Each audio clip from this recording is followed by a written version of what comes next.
করেছিলেন, আল্লাহ পাক তাদের সমস্ত গুনাহ মাফ করে দিয়েছিলেন, তাদের দোয়া কবুল করেছিলেন।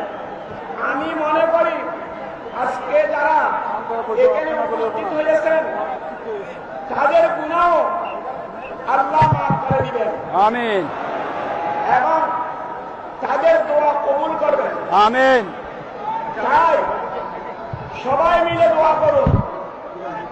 আল্লামা আহমদ শফীকে আল্লাহ দীর্ঘায়ু করবেন, আমিন, এবং আল্লাহ তুমি বড়, এই সরকারকে ধরো,